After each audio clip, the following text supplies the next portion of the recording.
بسم اللہ الرحمن الرحیم۔ Welcome to APSACS online support program Pakistan studies کے لیکچر نمبر 10 کے ساتھ اسٹوڈنٹ میں آپ کی ٹیچر مس مسرت۔ اسٹوڈنٹس، اس ویک جو ہم نے ٹاپک پڑھنے ہیں وہ ہیں یونائٹڈ نیشن، اقوام متحدہ کے ادارے اور دنیا میں قیام امن کے لیے پاکستان کا کردار۔ اس کے بارے میں اسٹوڈنٹس میں آپ کو بتاؤں گی،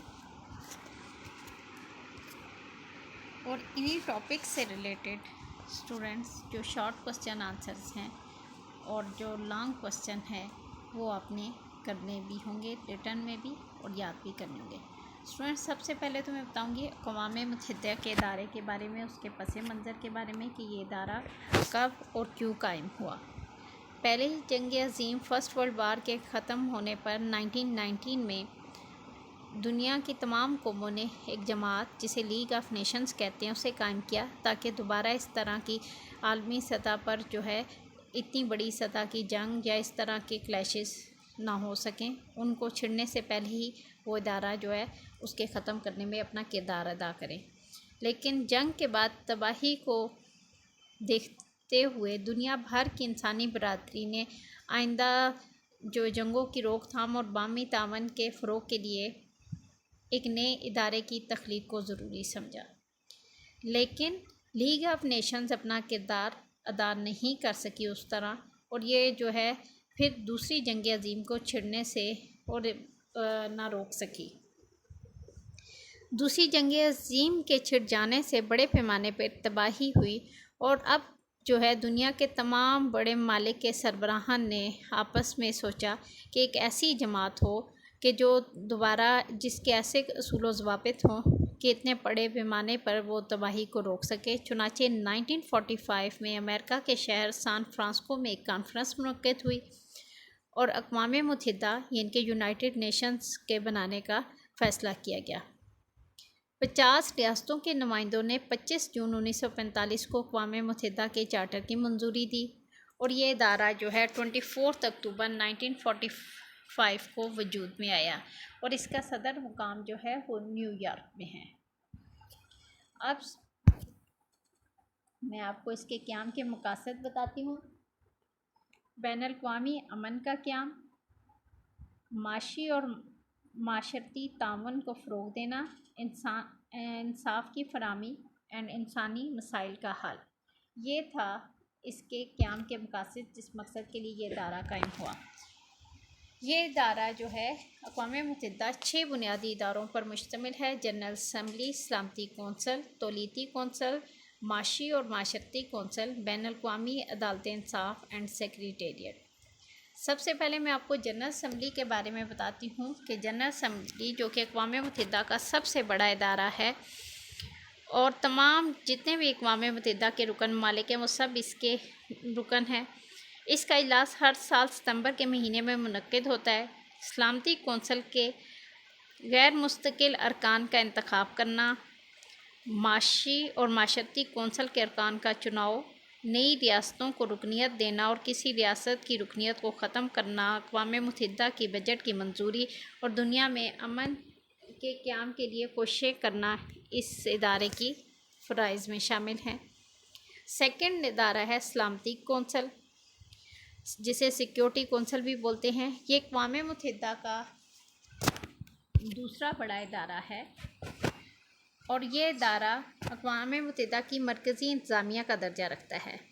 سلامتی کونسل کے کل ارکان کی تعداد 15 ہے، جس میں سے مستقل ارکان 5 ہیں، جن میں امریکہ، رشیا، برطانیہ، فرانس اور چائنا آتا ہے، اور وقفے سے اس کے اجلاس بلائے جاتے رہتے ہیں۔ کونسل کا صدر ہر ماہ منتخب کیا جاتا ہے۔ سلامتی کونسل کے فیصلے 15 میں سے کم از کم 9 ارکان کی رائے کے مطابق ہوتے ہیں، لیکن مستقل ارکان کا اس میں جو ہے اس رائے سے متفق ہونا ضروری ہے۔ اگر کوئی ایک بھی مستقل رکن اس کو اختیار کو یعنی کہ نو کر دیتا ہے تو اسے ویٹو کہتے ہیں، یعنی کہ اس اختیار کو ویٹو کا نام دیا گیا ہے۔ تو وہ کام نہیں ہوتا۔ اس کے فرائض میں ہے کہ عالمی سطح پر امن و امان، بین الاقوامی تنازعات کا حل، نئے ممالک کو رکنیت دینا، بین الاقوامی عدالت کے ججوں کا چناؤ اور جنرل سیکرٹری کے چناؤ کی سفارشات سلامتی اسمبلی کو بھیجنا اس کے اہم فرائض میں شامل ہے۔ نیکسٹ ہے تولیتی کونسل۔ اقوام متحدہ کے اس ادارے نے دوسری جنگ عظیم کے بعد تباہ حال قوموں کی حالت کو بہتر بنانے کے لیے اور تعلیمی، ثقافتی، اقتصادی، سماجی دیگر ضروریات کی تکمیل کو پورا کرنے کے لیے یہ ادارہ بنایا گیا کہ یہ قوموں کو آزادی حاصل کرنے میں ان کی حالت کو بہتر کرنے میں مدد دے گا، لیکن یہ ادارہ اب اپنی افادیت کھو چکا ہے۔ نیکسٹ معاشی اور معاشرتی کونسل کا ادارہ، اس کے کل ارکان کی تعداد 54 ہے۔ اس کے ارکان کا چناؤ اقوام متحدہ کی جنرل اسمبلی اور سلامتی کونسل دونوں ادارے مل کے کرتے ہیں، اور رکن ممالک کی میعاد، ہر رکن کی میعاد 3 سال ہے۔ 1/3 ارکان ہر سال ریٹائرڈ ہو جاتے ہیں اور ان کی جگہ نئے ارکان منتخب ہوتے ہیں۔ کونسل کے اجلاس سال میں 3 بار طلب کیا جاتا ہے۔ اس کے علاوہ خصوصی اجلاس بھی بلایا جاتا ہے جو کہ اپنے میں سے ایک رکن کو بطور صدر چنتے ہیں۔ اس کے فرائض میں جو شامل ہے: انسانوں کا معیار زندگی بلند کرنا، معاشی اور معاشرتی ترقی کے لیے کوششیں کرنا، تعلیمی، سائنسی، ثقافتی شعبوں میں ترقی، بے روزگاری اور غربت کا خاتمہ وغیرہ ہے۔ بین الاقوامی عدالت انصاف، یہ جو عالمی عدالت جس کو انٹرنیشنل کورٹ آف جسٹس بولتے ہیں، اس کے کل تعداد ججوں کی 15 ہیں جو مختلف ممالک سے چنے جاتے ہیں، اور جن کی مدت چناؤ وہ 9 سال ہوتی ہے، اور اس کا چناؤ بھی جنرل اسمبلی اور سلامتی کونسل کے ارکان ہی مل کر کرتے ہیں۔ ایک ملک سے بیک وقت ایک سے زیادہ جج نہیں لیے جا سکتے، اور یہ جج یہ ادارہ اس کا جو فرائض ہیں ان میں ہے کہ تنازعات کا حل کرنا عالمی سطح پر اور اقوام متحدہ کے منشور پر عمل کرنا شامل ہے، نیز ہر طرح کے مقدمات کی سماعت کرنا، بین الاقوامی قوانین کی تشریح اور توضیح، اور اقوام متحدہ کے مختلف اداروں کو قانونی مشورے دینا وغیرہ اس کے فرائض میں شامل ہے۔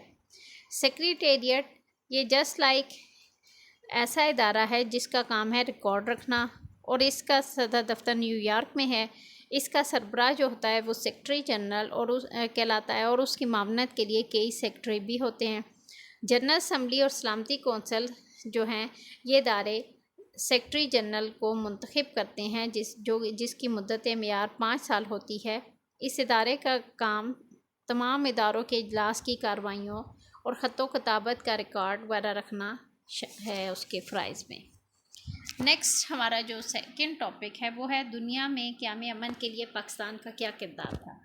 اگر اسٹوڈنٹس آپ نے ریڈنگ یہ یونٹ کیا تو آپ نے مختلف قوموں کے ساتھ پاکستان کے تعلقات کا جائزہ لیا اور دیکھا کہ پاکستان دنیا میں ہمیشہ اپنے امن کے حیثیت سے ایک امن کا حامی رہا ہے، اور وہ خطے میں امن چاہتا ہے۔ یہی وجہ ہے کہ وہ اپنی آزادی کے 1 ماہ کے اندر ہی پاکستان اقوام متحدہ کا رکن بن گیا۔ پاکستان نے ہمیشہ اقوام متحدہ کے چارٹر کا احترام کیا، اور وہ چاہتا ہے کہ دنیا میں جھگڑوں کے بجائے فیصلوں کو پرامن طریقے سے حل کیا جائے، اور اس طرح دنیا میں جہاں بھی امن کے لیے کوششیں تھیں پاکستان نے اپنا کردار نبھایا، اقوام متحدہ کا ساتھ دیا، چاہے وہ افریقہ ہو، زمبابوے ہو، یا کسی بھی جگہ پہ نسلی امتیازات کا خاتمے کے لیے پاکستان نے معاشی مقاطع، سوشل بائیکاٹ کی پالیسی اپنائی۔ اگر اقوام متحدہ نے تو پاکستان نے اس کا ساتھ دیا۔ ستمبر 1965 میں پاک بھارت جنگ جب ہوئی تو اقوام متحدہ کی مداخلت پر پاکستان نے جنگ بندی کو قبول کر لیا۔ پھر اس کے بعد پاکستان نے محکوم اقوام کے حق خود ارادیت کی ہمیشہ حمایت کی۔ یہی وجہ ہے کہ پاکستان مسئلہ کشمیر، مسئلہ فلسطین کے لیے حامی ہے اور اس کے حل کے لیے کوششیں کر رہا ہے۔ جوہری توانائی کے معاملے پہ بھی بین الاقوامی کنٹرول کی ہمیشہ اس نے حمایت کی ہے۔ پاکستان نے دنیا میں امن قائم کرنے کے سلسلے میں اقوام متحدہ کے کہنے پہ کانگو سمیت دنیا کے کئی ممالک میں، چاہے وہ افریقہ ہو، کوئی بھی ملک ہو، وہاں اپنی فوجیں بھیجتا ہے، اور بھیج رہا بھی ہے، ماضی میں بھی اس نے بھیجی ہیں اور ابھی بھی بھیج رہا ہے۔ پاکستان نے انڈونیشیا کی آزادی کا مسئلہ اقوام متحدہ میں پیش کیا اور تمام پرامن ممالک کے لیے اقوام متحدہ کے دروازے کھولنے پر زور دیا۔ سری لنکا، نیپال، کمبوڈیا، لیبیا کو اقوام متحدہ کا رکن بنوانے میں مدد دی۔ پاکستان نے الجزائر کی آزادی کی حمایت کی، تیونس اور مراکش کی آزادی اور خود مختاری کی بھی حمایت کی، نہر سویز کے مسئلے پر مصر کے موقف کی حمایت کی، بیت المقدس کو اسرائیل کے قبضے سے خالی کرانے کے لیے قرارداد جنرل اسمبلی میں پیش کی اور اکثریت سے پاس کروائی۔ دنیا میں دہشت گردی کے خاتمے اور شدت پسندی کے خلاف پاکستان نے بہت مؤثر کردار ادا کیا، یہاں تک کہ 9/11 کے واقعے کے بعد پاکستان نے افغانستان پر جو امریکہ کی پالیسی تھی اس میں اس کا نہ صرف ساتھ دیا بلکہ خطے میں امن قائم کرنے کے لیے پاکستان نے اس کو بدلے میں ایک بھاری قیمت دہشت گردی کی صورت میں پاکستان کو اس کا فیس ادا کرنی پڑی ہے، اور پاکستان نے خطے سے امن قائم کرنے کے لیے ہمیشہ جو ہے اپنی کوششوں کو جو ہے جاری رکھا ہے، اور دہشت گردی نہ صرف خطے سے بلکہ پاکستان کے اندر میں جب افغانستان کے اس مسئلے کے بعد جو ہے ہمیں بہت بھاری دہشت گردی کی قیمت ادا کرنی پڑی ہے۔ یہ تو تھے اسٹوڈنٹس ہمارے آج کے ٹاپک۔ اب ٹاپک سے ریلیٹڈ جو آپ کی شارٹ کوسچن نمبر 2 اور 3 اور لانگ کوسچن نمبر 12 جو ہے آپ کے ایکسرسائز کا پیج نمبر 60 اینڈ 61 پہ جو آپ کو دیا گیا ہے وہ آپ نے لکھنا بھی ہے اور یاد بھی کرنا ہے۔ آئی ہوپ کہ آپ کو آج کا ٹاپک سمجھ آ چکا ہوگا۔ تھینک یو اینڈ اللہ حافظ۔